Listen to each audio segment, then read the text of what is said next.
हर हर महादेव। मैं प्रज्ञा अभिव्यक्ति चैनल में आप सबका हार्दिक स्वागत करती हूँ। मैं आज एक वीडियो का समीक्षा करने वाली हूँ। वो एक बहुत फेमस यूट्यूबर है। पूरी संसार में, पूरी दुनिया में बहुत सारे लोग उनको जानते हैं, बहुत सारे फॉलोअर्स है, सब्सक्राइबर्स है उनके, ध्रुव राठी। तो उनका एक वीडियो मैंने देखी, तो मैं सोची मैं उसका समीक्षा करूँ। वो वीडियो कुछ 30-35 मिनट का है। मैंने अभी 10-15 मिनट देखा है। उसमें से पहला 3 मिनट 40 सेकंड का मैं समीक्षा करने वाली हूँ। मैं वो वीडियो का लिंक नीचे कमेंट बॉक्स में डाल देती हूँ, ताकि आप उसको, वो आधार 3 मिनट 40 सेकंड का लेके उसको मेरी बात से आगे का उसका अवलोकन कर पाए। और समीक्षा का मतलब क्या होता है? गहरा अवलोकन, गहराई में डूबना, चीज़ों को अर्थ सहित बहुआयाम से मेरी अभी तक के समझ से देखना। जैसे वो जिस बात का समीक्षा किए हैं, वो उनकी समझ से, उनका जितना समझ जीवन में खिला है उस आधार पे वो हुआ है। तो मैं अपनी समझ के आधार पे उसका कर रही हूँ। और इसमें तथ्य, सत्य और सार, चीज़ों की गहराई से देखा जाता है। इसलिए मैंने थोड़ा लिया है कि इतना का समीक्षा करते हैं, ताकि गहराई में हम जा सके। तो उनका कहना है, नरेंद्र मोदी जब पहली बार प्रधानमंत्री बने तो वो अपनी स्पीच में बोले, भारत बोलता है तो पूरी दुनिया सुनता है। और राजनाथ सिंह, सुषमा स्वराज जी, ऐसे कई कई राजनेताओं ने ये बात को दोहराया कि भारत बोलता है तो पूरी दुनिया सुनता है। तो इनका कहना है कि क्या 2014 से पहले भारत का को दुनिया सुनता नहीं था, भारत का कुछ अहमियत नहीं था, अचानक से सब हो गया? तो ये बात बोलने से कहाँ सिद्ध होता है कि नरेंद्र मोदी ये बोले कि पहले नहीं था? अगर हम बोले कि मैं बोलूँ कि मैं आज बहुत खुश हूँ, तो इसका मतलब तो ये नहीं है कि मैं पहले खुश नहीं था। तो भारत तो युग युग से विश्व गुरु रहा है कुछ मामलों में। और ऐसा नहीं है कि मैं भारत का बहुत गर्व लेके ऐसे बोल रही हूँ कि जैसे अतीत को धोते रहो, उस तरह से नहीं है। भारत की गहराई कुछ चीज़ों में पूरा संसार के कितने कितने परिवार राजकों को आकर्षित किया है। अगर आप देखो तो हुएनसांग, फाइयान, चीन से बहुत बहुत तरह तरह से, जैसे बहुत पाश्चात्य कंट्री के देश में अभी भी आप जाओ। मैं वहाँ पे, मैं 2014 इलेक्शन में मैं तो अमेरिका में थी, मैंने परिवर्तन का धारा वहाँ पे देखा है। तो मैं अपनी सत्य और समझ के आधार पे भी बोल रही हूँ कि जो नरेंद्र मोदी आने के बाद मैं यहाँ पे कोई, जैसे उनकी जो जितना मैंने स्पीच सुनी, जितना मैंने समीक्षा सुनी, जैसे एक विरोध में चीज़ हुआ है कि ये कहाँ कहाँ गलत है। जैसे आप कोई चीज़, हमारे घर का बहुत जो है प्रिंसिपल बहुत अच्छा है, या बोलना क्या गलत बात है? अगर छोटी मोटी कुछ गड़बड़ होता है तो इतना बड़ा देश है, अगर भ्रष्टाचार हटाने का काम हो रहा है और कुछ काम हो रहा है, तो इसका मतलब क्या हम ना बोले कि हमारे बगीचा में सुंदर सुंदर फूल खिले हैं? या क्या हमारे घर के लोगों को ये इंस्पायर नहीं करेगा?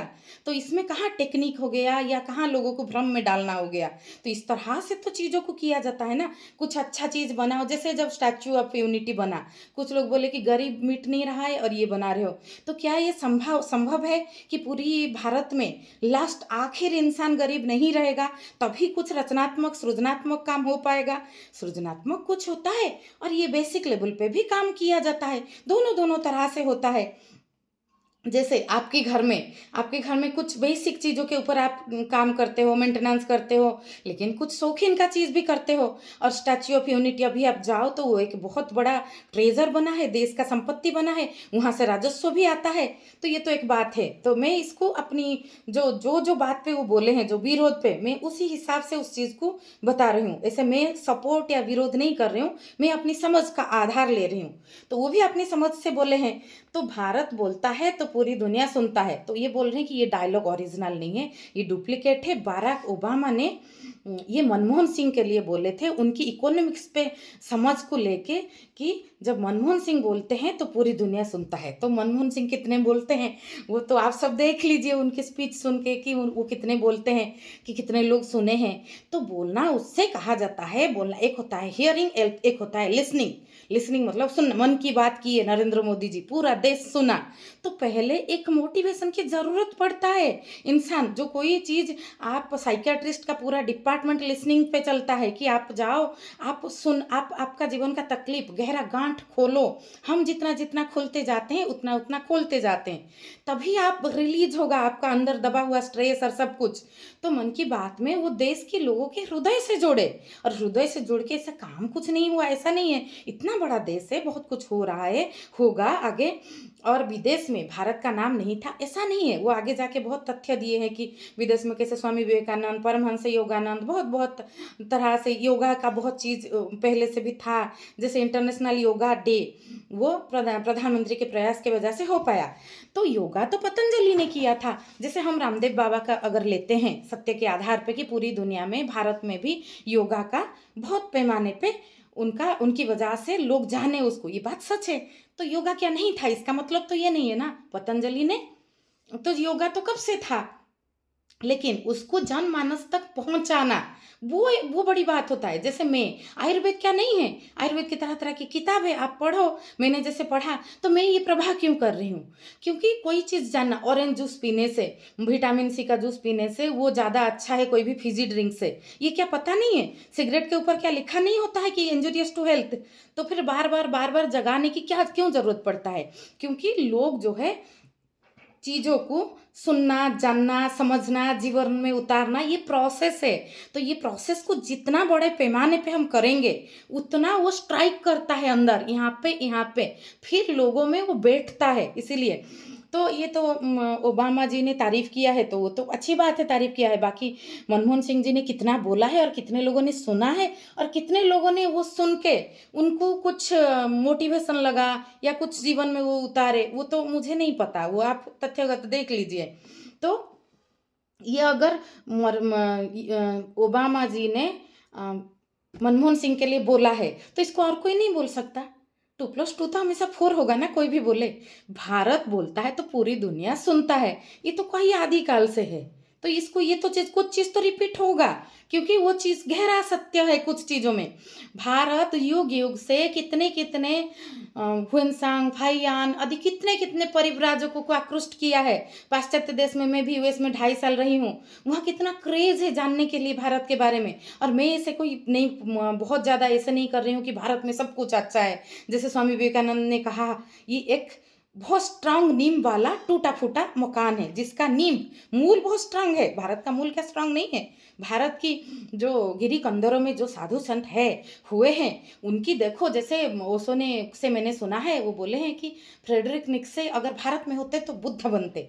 तो भारत की जो गहराई, वो चीज़ मैं नहीं बोल रही हूँ कि हर एक इंसान उस चीज़ को छू पाता है, लेकिन जो गहराई है, जो ओरिजिनल फंडामेंटल है, जो फाउंडेशन है कि भारत हिंसा नहीं चाहता, भारत कमज़ोर पड़ा है इसलिए गुलाम बना है, लेकिन भारत कभी किसी पे आक्रमण तो नहीं किया है ना।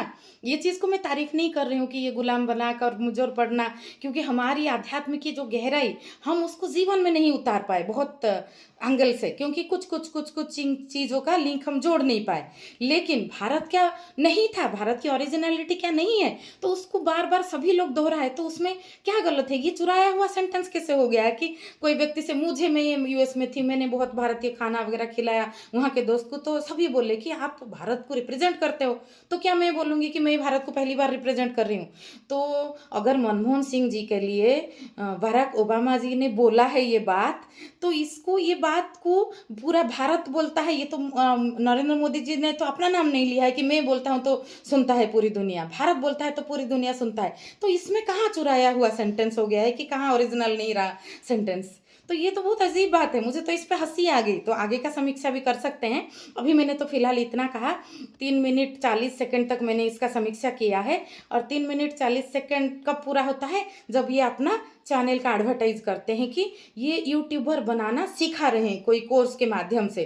तो देखो, यूट्यूबर बनाना सीखना है, ये एक प्रोफेशन है। यूट्यूब में कोई बोलता है, यूट्यूबर मतलब कोई अपना अभिव्यक्ति देता है। अभिव्यक्ति सरल, तरल और सहज और ओरिजिनल होना चाहिए या नहीं? ये अभी ओरिजिनल की बात कर रहे थे कि सेंटेंस अपना इनका ओरिजिनल है या नहीं। ये तो देखो, तो ये ओरिजिनल कहाँ हुआ कि यूट्यूबर बनाना आप सिखाओगे? यूट्यूबर बनाना सीखना क्या है? मेरे अंदर जो सहज अभिव्यक्ति का प्रवाह आया, मैं वो प्रवाह की धारा में मैं बोलूँगी, वो हो गया, वो मैं भी यूट्यूबर बन गई। यूट्यूबर बना के सीख के, टेक्निक सीख के, ऐसे-ऐसे करो, लोग आकर्षित होंगे, लोग सब्सक्राइबर बढ़ेगा। इस तरह से थोड़ी सत्य की उद्घोषणा होता है। सत्य तो अंदर से जैसा है वैसा जो है उद्घोषित अपने आप होता है। फिर वो लोगों के हृदय तक पहुँचता है, नहीं पहुँचे तो भी सत्य को कोई फ़र्क नहीं पड़ता।